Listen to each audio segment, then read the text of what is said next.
Walaupun sempat gagal finish alias DNF di sirkuit COTA Amerika Serikat, persona Veda Ega Pratama di ajang Moto3 ternyata tetap gak luntur. Sebaliknya, justru penampilannya makin bikin banyak orang melirik, terutama gaya balapnya yang berani, penuh percaya diri, dan terus berkembang dari race ke race, bikin namanya makin sering dibicarakan. Bukan cuma di Indonesia, tapi juga di level internasional. Di tengah persaingan Moto3 yang super ketat, Veda tampil beda. Ia berani duel, gak gampang kendor, dan punya karakter balap yang kuat. Hal ini bikin banyak pengamat mulai melihat Veda sebagai salah satu talenta yang punya masa depan cerah. Gak heran kalau perhatian ke dirinya makin besar, terutama dari pihak-pihak di luar lintasan. Menariknya lagi, daya tarik Veda juga datang dari luar performa balap. Basis fansnya terus berkembang pesat, apalagi dari Indonesia yang selalu kasih dukungan total. Nah, seiring popularitas yang terus naik, kabar soal brand-brand raksasa yang mulai mendekati pun makin santer terdengar. Yang lebih membanggakan lagi, Veda terus mencatat sejarah sebagai salah satu rider Indonesia yang mampu bersaing di level dunia. Lantas sponsor besar dari brand mana yang masuk? Dan apa alasannya sebenarnya mereka ngotot hingga nekat mengontrak seorang rookie? Berikut ulasan selengkapnya. Memasuki seri berikutnya, vibes-nya mulai terasa beda. Moto3 Spanyol bakal digelar di sirkuit Jerez pada 26 April 2026, dan ini jadi momen penting buat Veda Ega Pratama. Setelah kejadian crash di COTA Amerika kemarin, semua mata sekarang langsung tertuju ke Jerez. Banyak yang penasaran, gimana respon Veda? Apakah dia bisa langsung bangkit atau butuh waktu buat balik ke performa terbaiknya? Tapi justru di kondisi seperti ini, mental seorang pembalap benar-benar diuji. Veda lagi ada di fase itu sekarang. Dan kalau melihat track recordnya, banyak yang yakin dia punya kapasitas buat bangkit lebih kuat.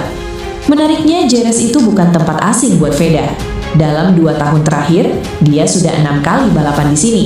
Nah, yang bikin cerita ini makin menarik, sebelum menuju ke Jerez, sekarang muncul kabar yang cukup bikin heboh. Di tengah performa yang lagi naik turun, Veda justru dikabarkan dilirik sponsor besar. Ini langsung jadi bahan omongan di kalangan fans dan pedok. Ceritanya bermula dari obrolan santai di sebuah podcast. Dari situ, muncul bocoran soal adanya ketertarikan serius dari salah satu sponsor yang terafiliasi dengan Gresini Racing MotoGP. Yang bikin makin panas, owner dari brand tersebut dikabarkan turun langsung buat minta kontak Veda.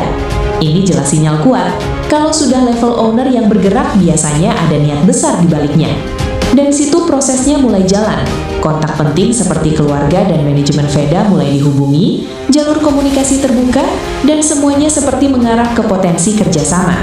Bahkan ada spekulasi kalau pengumuman sponsor baru ini bisa dilakukan saat seri Jerez nanti. Kalau benar terjadi, ini bakal jadi langkah besar dalam karir Veda. Dari yang awalnya cuma dikenal sebagai rider muda potensial, sekarang mulai masuk ke level yang punya daya tarik komersial tinggi. Ini bukan hal kecil, karena sponsor besar biasanya sangat selektif dalam memilih atlet. Dunia balap motor kelas dunia baru saja dikejutkan oleh satu manuver yang sama sekali tidak diprediksi oleh para pengamat di Eropa. Bayangkan saja, di tengah kepungan talenta muda berbakat dari akademi-akademi balap ternama Spanyol dan Italia, seorang wanita tangguh di balik kemudi Gresini Racing, Nadia Padovani justru mengarahkan radar tajamnya ke arah timur, ke arah Indonesia. Ini bukan sekedar rumor yang lewat di media sosial, melainkan sebuah pernyataan perang terhadap status quo. Mengapa seorang pemimpin sekelas Gresini yang mengelola motor juara dunia rela mengalokasikan sumber daya besarnya demi seorang remaja dari Gunung Kidul? Veda Ega Pratama bukan lagi sekedar nama, dia adalah fenomena. Dan ketika Nadia Padovani melangkah keluar dari kantornya di Faenza dengan sebuah dokumen kontrak, publik pedok tahu bahwa sesuatu yang besar sedang terjadi. Ini adalah langkah yang dianggap nekat, gila, bahkan beresiko tinggi oleh media-media Spanyol. Namun bagi Nadia, ini adalah visi. Dia tidak melihat Veda sebagai pembalap Asia biasa yang membawa uang sponsor, melainkan sebagai the next big thing yang memiliki DNA pemenang. Ledakan berita ini bukan hanya tentang kontrak balap. Ini adalah tentang pergeseran epicentrum kekuatan MotoGP yang mulai melirik talenta murni dari tanah air. Mari kita bicara jujur, industri MotoGP adalah bisnis yang kejam dan penuh perhitungan. Setiap kursi di tim satelit atau pabrikan bernilai. Jadi ketika berita tentang ketertarikan serius Gresini terhadap Veda Ega Pratama bocor ke publik, banyak yang mengkerjitkan dahi. Apakah ini murni strategi pemasaran untuk memikat hati jutaan fans di Indonesia? Ataukah ada sesuatu yang lebih dalam secara teknis? Nadia Padovani bukan orang baru yang mudah tertipu oleh hype sesaat. Dia adalah sosok yang menjaga warisan mendiang Fausto Gresini dengan tangan besi dan hati yang jernih. Nadia melihat apa yang orang lain abaikan. Di balik performa Veda di Asia Talent Cup yang mendominasi secara absolut, tersimpan metrik data yang luar biasa. Para insinyur di Gresini kabarnya sempat menganalisis cara Veda melakukan late braking dan bagaimana dia mengelola keausan ban di kondisi temperatur lintasan yang ekstrim.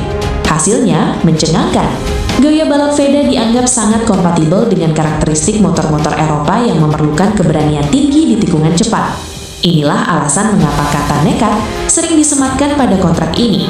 Nadia tidak hanya mempertaruhkan reputasi timnya, tapi dia sedang membangun jembatan emas baru bagi Indonesia untuk pertama kalinya memiliki wakil yang benar-benar didukung oleh ekosistem juara dunia. Tekanan ada di pundak Veda, tapi taruhan terbesar ada di tangan Nadia. Segalanya berubah dalam satu sore yang panas di Red Bull Rookies Cup.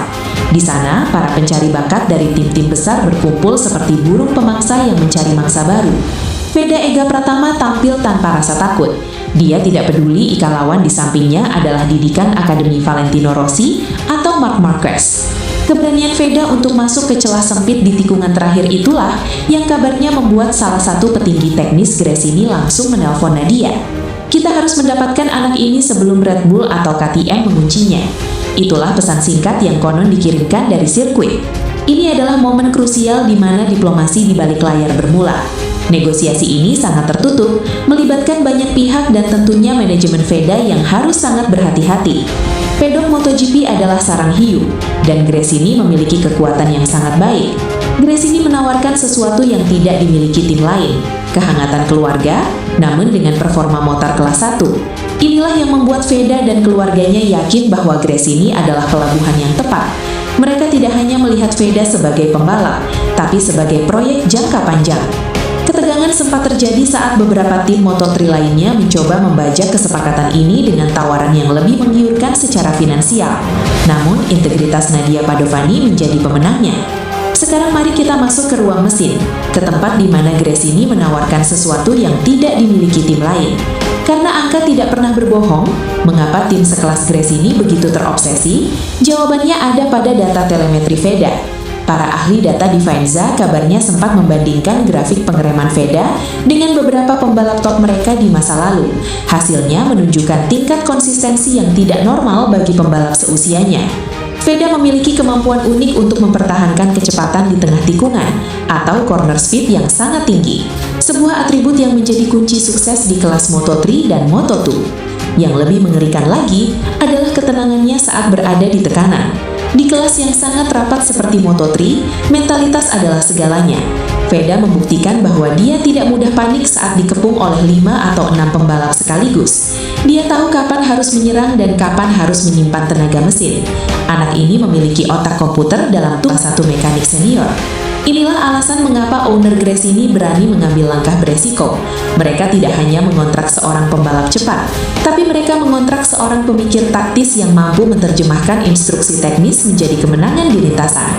Data inilah yang menjadi fondasi keyakinan bahwa Veda bukan hanya akan numpang lewat, tapi akan menghancurkan dominasi pembalap-pembalap Eropa. Namun, jangan mengira jalan ini mulus tanpa hambatan. Di balik senyum lebar saat konferensi pers, ada ketegangan yang nyata di internal pedok. Beberapa faksi di dalam tim sempat meragukan keputusan untuk memfokuskan sumber daya pada pembalap non-Eropa. Ada kekhawatiran tentang adaptasi budaya, bahasa, hingga perbedaan gaya hidup yang bisa mempengaruhi performa di lintasan. Eropa adalah lingkungan yang sangat dingin bagi pembalap Asia, ujar seorang jurnalis senior MotoGP asal Italia. Nadia Padovani harus menghadapi kritik internal ini dengan kepala tegak. Dia meyakinkan para sponsor dan mitra teknisnya bahwa Veda adalah pengecualian. Drama justru semakin memanas saat beberapa sponsor besar asal Eropa mempertahankan keputusan Nadia untuk memperkenalkan Veda. Mereka bertanya-tanya, mengapa mereka tidak mengambil talenta lokal Italia yang lebih menjual di pasar mereka? Disinilah kepemimpinan Nadia diuji. Dia berdiri teguh pada pendiriannya, menyatakan bahwa talenta tidak mengenal paspor. Ketegangan ini justru menjadi bensin bagi tim untuk membuktikan bahwa keputusan mereka benar.